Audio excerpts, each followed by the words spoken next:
What's up, Filipinas? I'm Chef Steve. I'd like to welcome you to my restaurant, Kansas Bistro Bar and Gallery, located at Paseo Saturno, which is near Mary Louisa Village, just off the main road near Henry Hotel.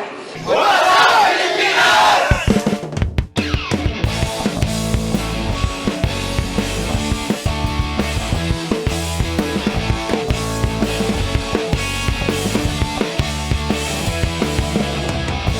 Man ang iyong hilig, ano man ang iyong ibig, kahit saan ka mang panig.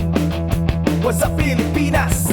Pagkain man o pagyaman, biyahe man kung saan-saan, kahit na sino pa ang iyong angkan.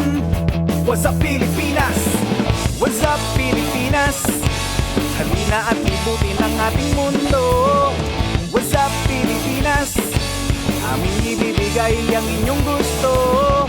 What's up, Pilipinas? Ang show na ito'y para lang sa inyo. What's up, Pilipinas? Here, modern Australian food, it simply means that we do our food like a typical Australian cafe. So you come in, we've done our place, it's a little bit industrial, so you've got a bit of concrete on the walls, concrete on the floors, a lot of metal work, we have metal chairs, so make it a bit industrial. The type of food we do here, modern Australian simply means it's a fusion of Western style food with Asian influences. It could be Asian, it could be European, it could be like Lebanese or Greek or Italian, because that's what Australia is all about. A mixture of different styles of food was picked up by all of the chefs, and now so you go to a typical cafe in Australia, you've got a different selection of food. So it's not a matter of like we're trying to please everybody, it's a typical Australian cafe and we serve food as such. Example, we have a selection of tapas. I have everything from fried onion rings with a Cajun lemon aioli to fresh rice paper rolls like Vietnamese style, but with Thai barbecue chicken inside. We have a selection of salads. Everything we get is like an organic, fresh. We have in one of our other properties, we get our vegetables fresh, so we bring them in for us. I have a good selection of salads. We have Italian pastas, but we don't do the typical Italian pasta like bolognese or carbonara, because everybody does that.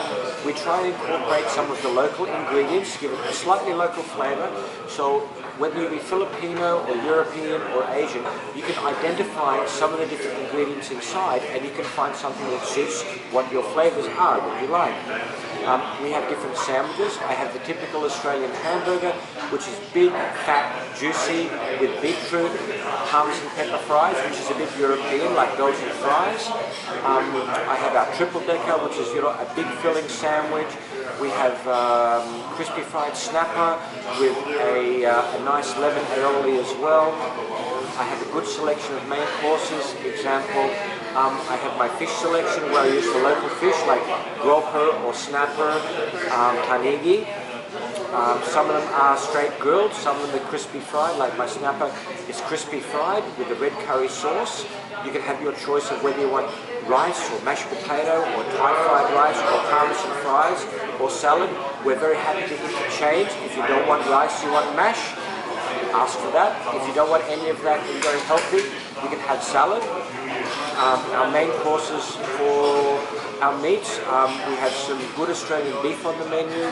We have braised lamb shanks, which have been braised for a few hours. We have the typical pork ribs. We slowly poach them in our own special mixture. Then we rub them with spice and bake them in the oven and finish them by char grilling.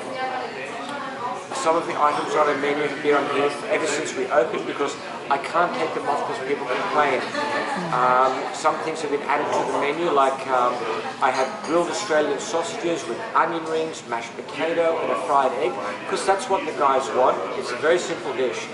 But my only suggestion is, when you come to our restaurant, make sure you bring an empty stomach, because we do serve good-sized portions.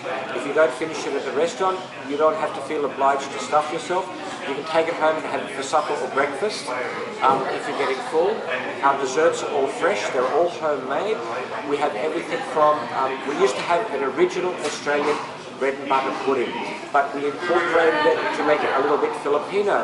So it's an Australian bread and butter pudding, which is sliced bread, egg, a little bit of sugar for the sweetness, but we've incorporated poached Saba banana and the local tablea. So it's a chocolate bread and butter pudding.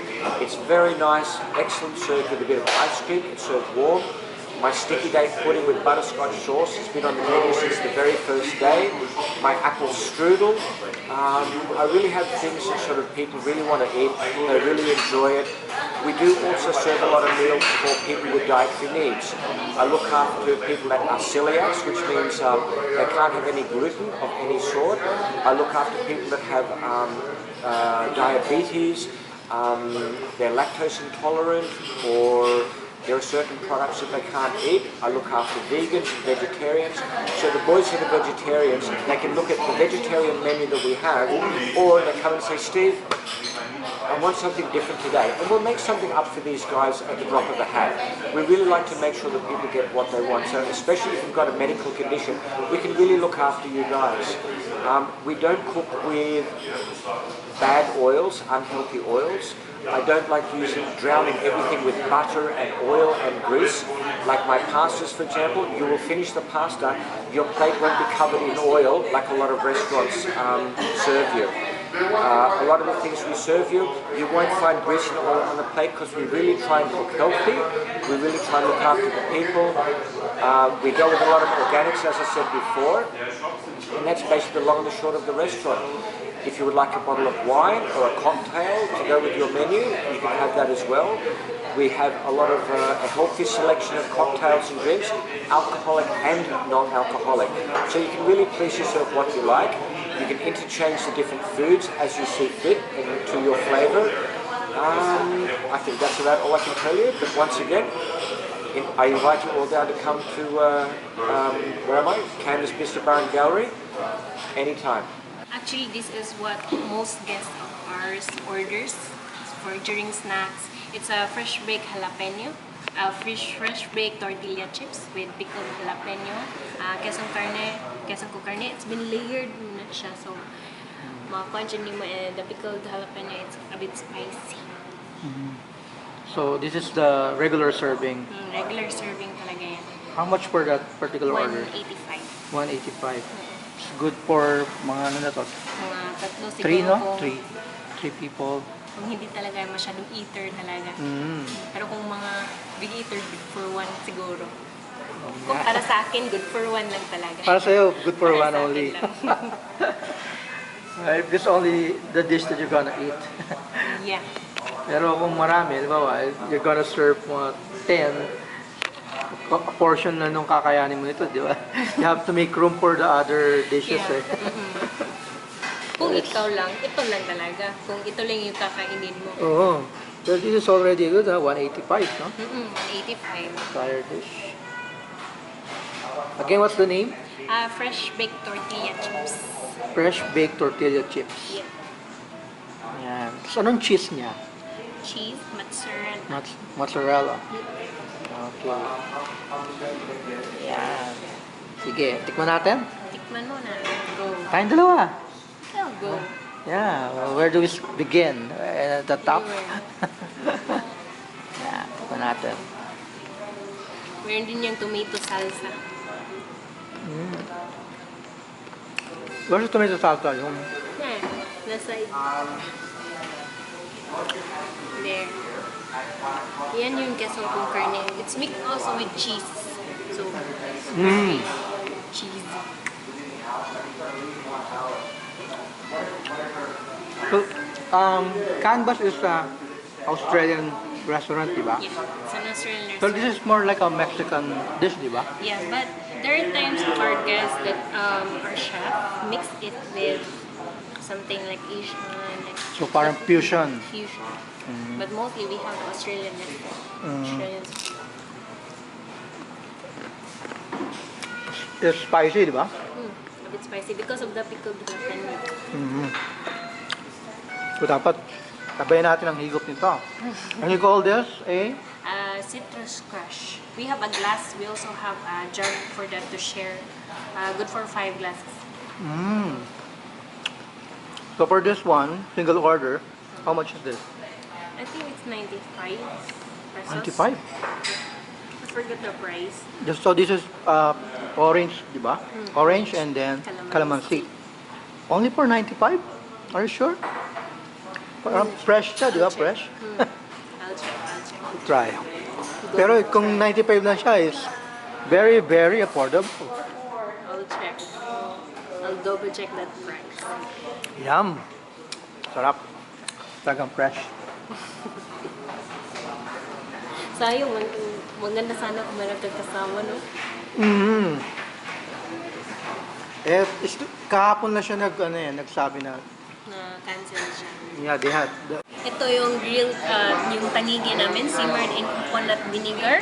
And it's also with citrus and ginger and Asian vegetable rice. Tapos ito yung pork medallions in green mustard sauce with the fettuccine pasta and the tiger prawn. Tiger prawn. Yes.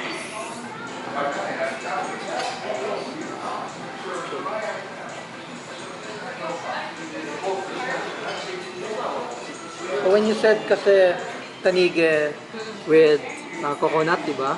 Kala ko yung parang ginataan siya. Hindi talaga siya ginagaan. Yung sauce nila, tagay siya parang siyang sinimmer. Yung sauce niya. Simmered lang siya. Simmer.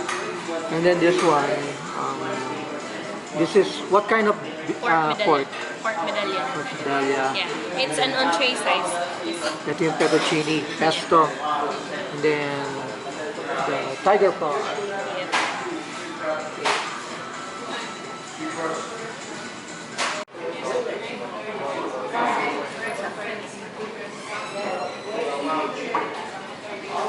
And then dessert. Ayan, explain it. What do you call this? This is the sticky date. And toffee pudding with Toffee pudding with Yeah. butterscotch sauce. Yes. You have to taste the wonder. Bakit sikat siya sa amin? Yes. Natin. Tutok na sa Wazzup Pilipinas. Ibutin ang mundo, kainin ang gusto. Alamin ang tamang daan kung paano ako maseso. Kasama ang buong tropa ng Wazzup Pilipinas. Aming ibibigay sa madla at ipapadanas. Ang saya ng Wazzup Pilipinas. Tutok na sa Wazzup Pilipinas. Ang saya dito sa Pilipinas. Ihahatid sa inyo ng Wazzup Pilipinas.